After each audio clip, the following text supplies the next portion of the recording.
ភិបាលប្រទេសកូរ៉េខាងត្បូងដាក់ទណ្ឌកម្មលើបុគ្គលចំនួន15រូបរឿងឆបោកអនឡាញដោយទាំងអ្នកអង្គការ Gen Z និងលោកហ៊ុនតូដែលជាប្រធានក្រុមហ៊ុន Huiwan Group ផងតើចំណាត់ការរបស់ខាងប្រទេសកូរ៉េខាងត្បូងតាក់ទងនឹងរឿងឆបោកអនឡាញនេះមិនទាន់ចាប់សពគ្រប់ទេឬក៏យ៉ាងម៉េចព្រោះអីកន្លងមកយើងដឹងហើយកូរ៉េខាងត្បូងបញ្ជូនប៉ូលីសរបស់ខ្លួនទៅស្រុកខ្មែរទៅរំដោះឬក៏ថាអាចទៅយកជនជាតិកូរ៉េជាង60នាក់ដែលជាប់ឃុំនៅប្រទេសកម្ពុជាក្នុងដែនអធិបតេយ្យកម្ពុជាយកមកកូរ៉េវិញដើម្បីយកមកផ្ដន់ទាទោសក្រោយពេលមានឃាតកម្មទរណកម្មលើនិស្សិតកូរ៉េខាងត្បូងម្នាក់នៅឯប្រទេសកម្ពុជាពីក្រុមឆបោកអនឡាញក្រោយមកកូរ៉េខាងត្បូងនឹងក៏បានដាក់ទណ្ឌកម្មជាច្រើនតាក់ទងនៅក្នុងបណ្ដាញធនាគារកូរ៉េនៅឯប្រទេសកម្ពុជាពាក់ព័ន្ធនឹងប្រតិបត្តិការជាមួយនឹងក្រុមហ៊ុន Prince Group ឬក៏ធនាគារ Prince របស់អ្នកអង្គការ Gen Z ក្រោយមកទៀតកូរ៉េខាងត្បូងក៏បានចាត់ចំណាត់ការបង្កកទ្រព្យសម្បត្តិរបស់ក្រុមហ៊ុនលោក Gen Z នេះរាប់ពាន់លានសំទោសរាប់លានវ៉ុនដែលគឺរាប់លានដុល្លារដែរនៅថ្ងៃទី27កន្លងទៅនេះ28កន្លងទៅនេះគឺរដ្ឋាភិបាលប្រទេសកូរ៉េខាងត្បូងតាមរយៈក្រសួងការបរទេសកូរ៉េខាងត្បូង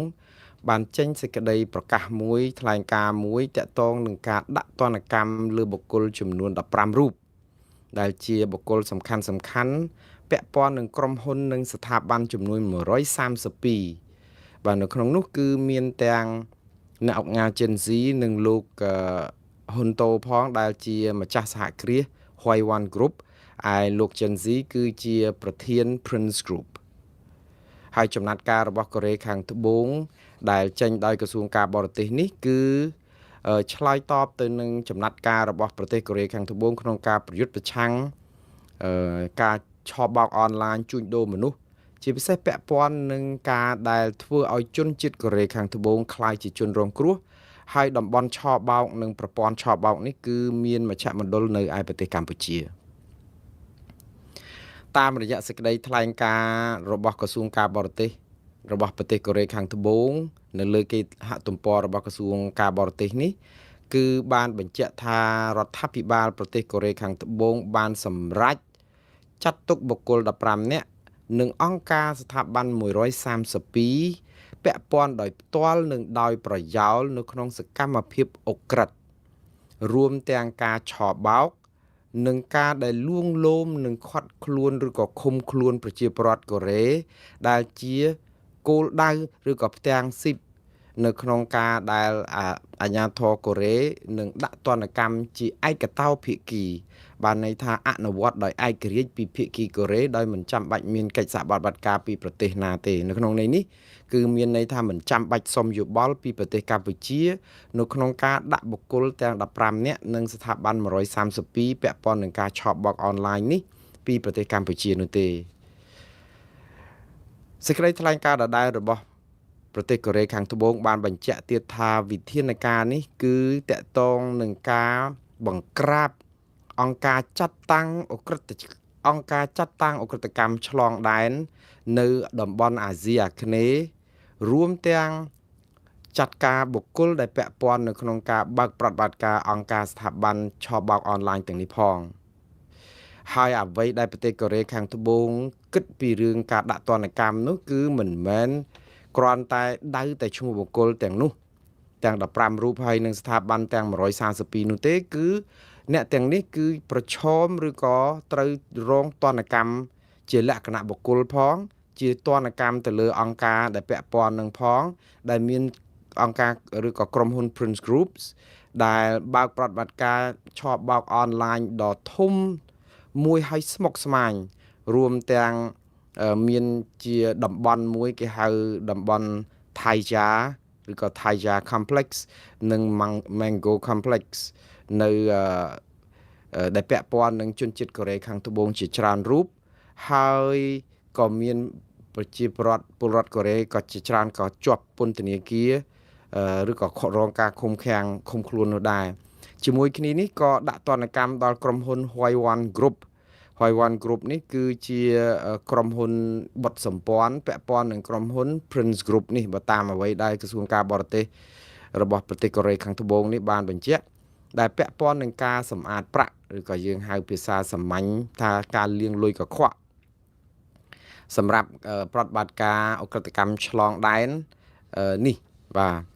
ហើយបន្ថែមទៅទៀតគឺអ្វីដែលកូរ៉េខាងត្បូងបន្តហ្នឹងគឺសហការរកដាក់ទណ្ឌកម្មនោះដូចជាការបង្កកទ្រព្យរឹបអូសទ្រព្យសម្បត្តិរបស់ជនទាំងនេះហើយនឹង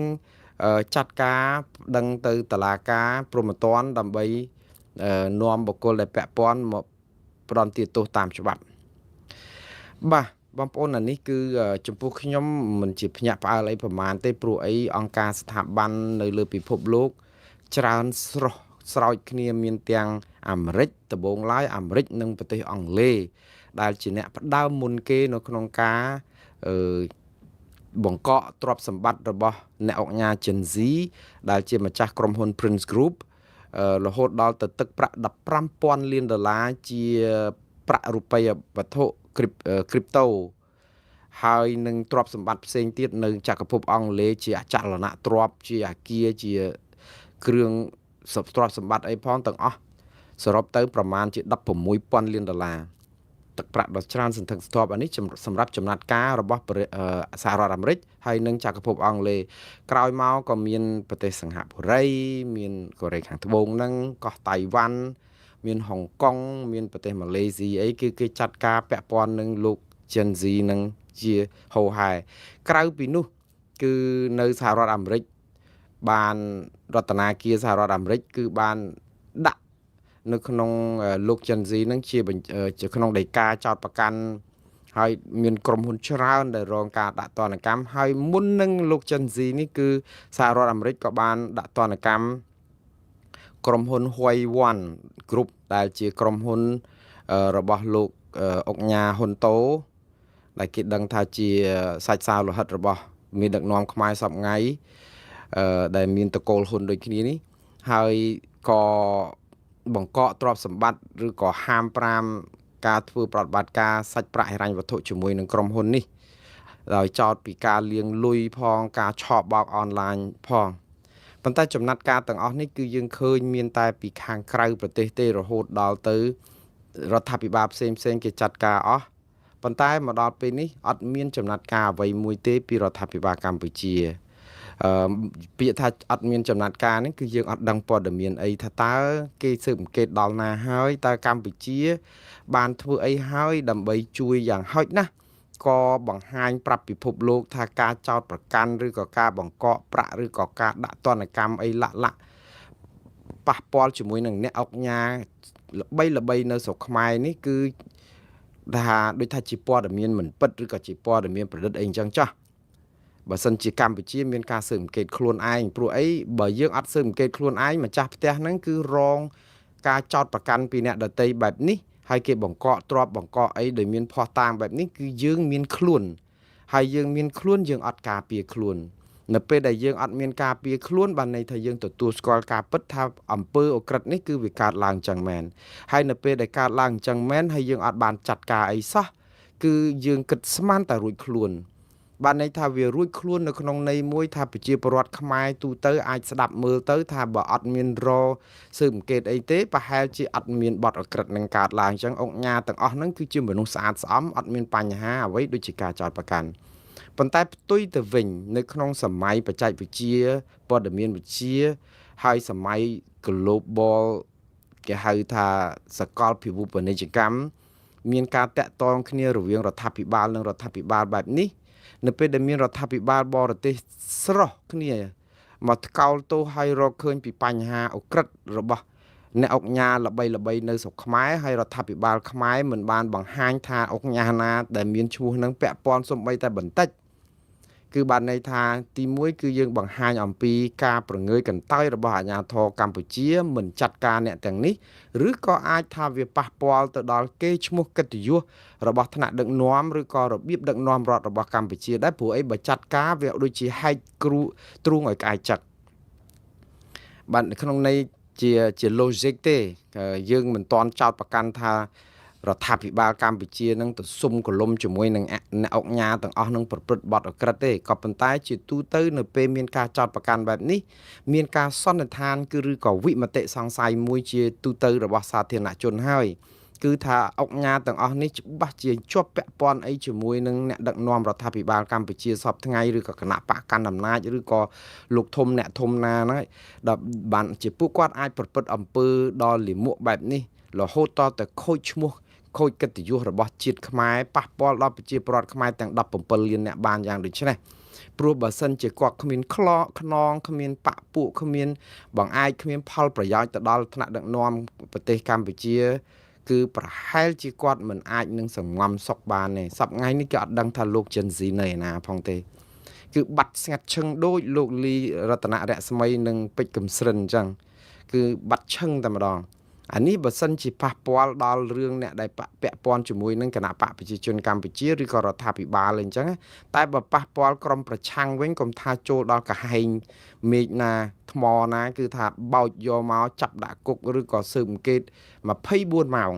ឥឡូវនេះចាប់តាំងពីមានព្រឹត្តិការណ៍នេះកើតឡើងរាប់ខែហើយអត់ទាន់ឃើញមានការស៊ើបអង្កេតអីមួយចឹងបើខ្ញុំបាន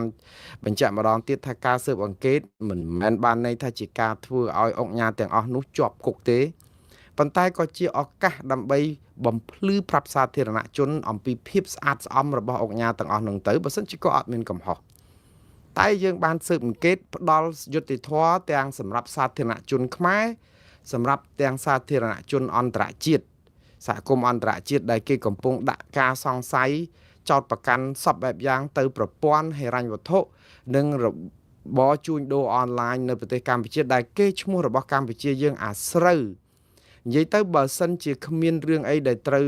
ធ្វើក៏ត្រូវចាត់ការមួយដែរដើម្បីស្ដារកិត្តិយសសេចក្តីថ្លៃថ្នូររបស់ជាតិសាសន៍កម្ពុជាយើងជាពិសេសវិស័យវិនិយោគហិរញ្ញវត្ថុការប្រស្រ័យតាក់ទងពាណិជ្ជកម្មឲ្យគេទុកចិត្តរបៀបរស់ស៊ីនៅស្រុកយើងដែរពួកអីអាហ្នឹងបានប្រយោជន៍ដល់សាធារណជនខ្មែរទូទៅព្រោះអីតាពេលគេឃើញអំពីភាពមន្ទិលឆោបោកពុកលួយលៀងលួយអីអញ្ចឹងតែពេលអញ្ចឹងអ្នករស់ស៊ីនៅក្រៅក្រុមហ៊ុនធំអីគេញាក់បងប្អូនខ្លាចថាយើងអត់ពេលខ្លាចឲ្យគេមានមន្ទិលគេមានហេតុផលអត់ទៅរស់ស៊ីនៅស្រុកខ្មែរអត់រស់ស៊ីជាមួយខ្មែរអត់ចង់លូកជាមួយនឹងខ្មែរទេខ្វះអីអ្នករស់ស៊ីត្រឹមត្រូវល្អនៅខ្មែរមកកណោក៏ដឹកហ្នឹងប៉ុន្តែអ្នកទាំងអស់នឹងរងផលដោយសារតែអំពើ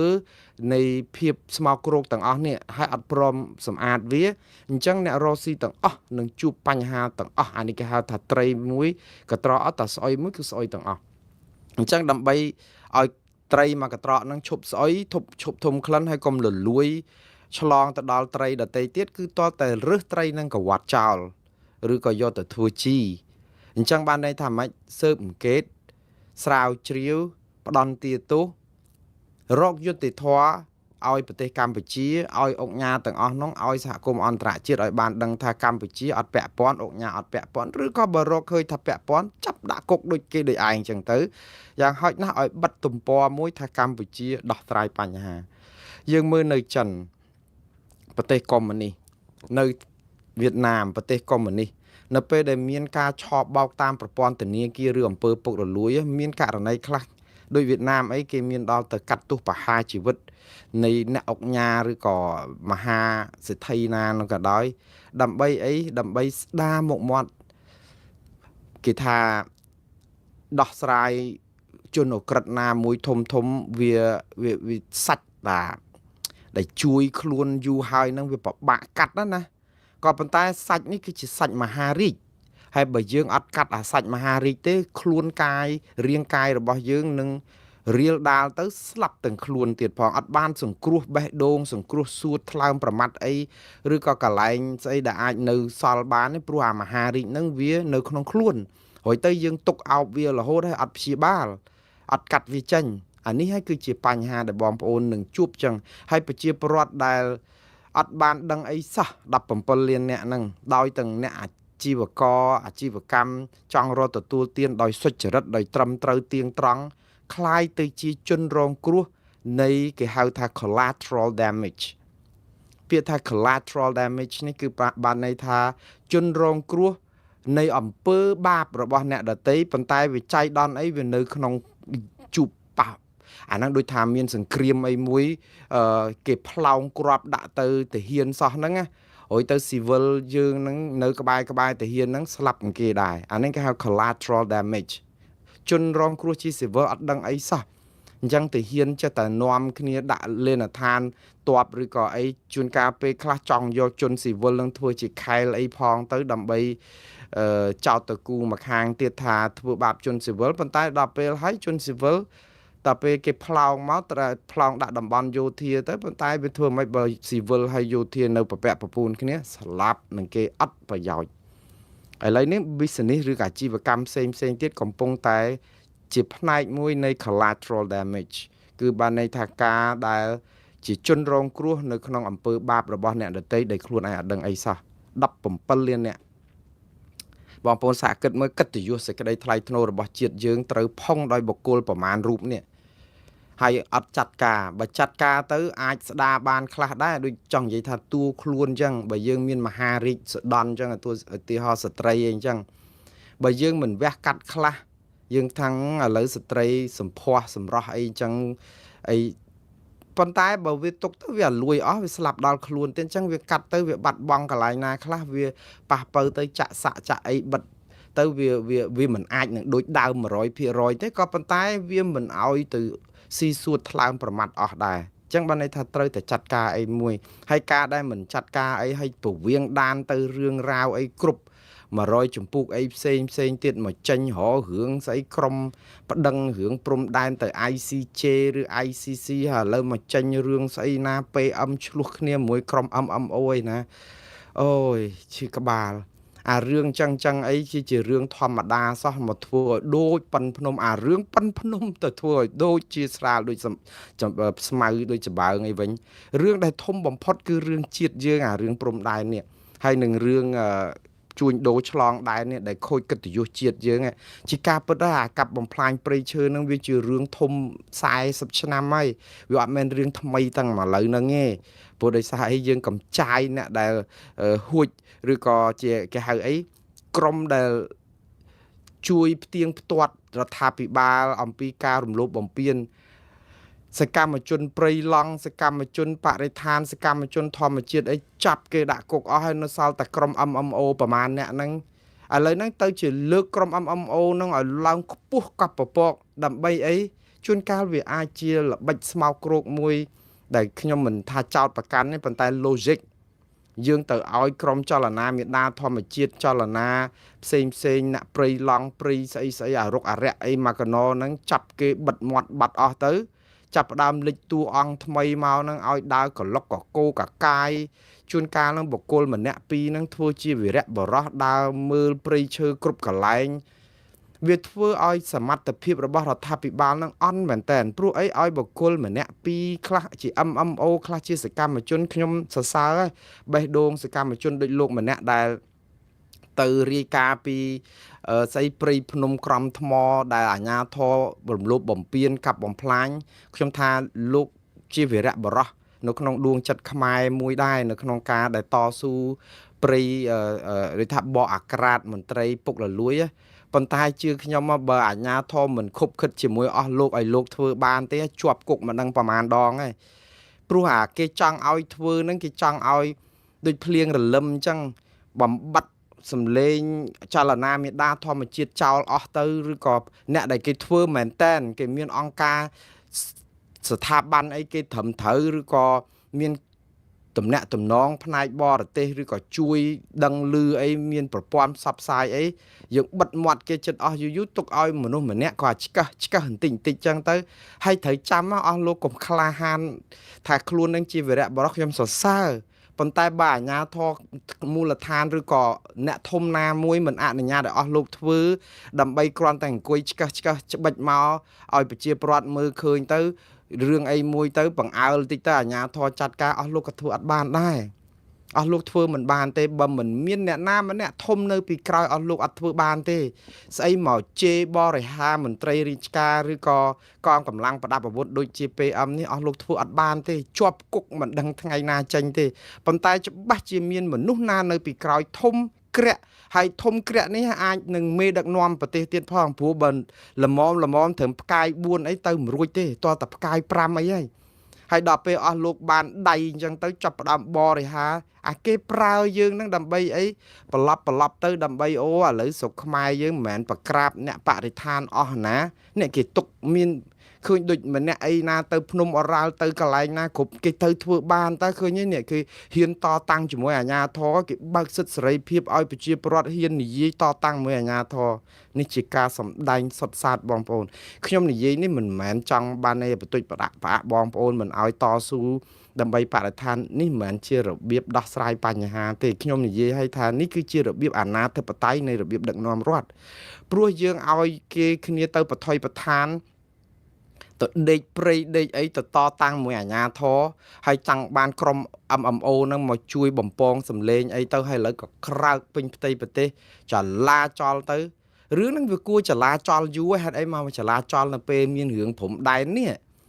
អារឿងយើងស្ងាត់ឲ្យឈឹងគេសម្លាប់យើងគេអីអត់ប្តឹងទៅតុលាការយុតិធធអន្តរជាតិតុលាការព្រំប្រទានអន្តរជាតិនៅពេលដែលក្រមចលនាតុលាការអាណារដ្ឋាភិបាលក្រៅប្រទេស23តុលាកំពុងសស្រាក់សស្រាំទៅរកផែនទីរកអីផងស្រាប់តែលិចរឿងនេះចេញមកធ្វើឲ្យមកប្រទេសលែងគិតពីរឿងព្រំដែន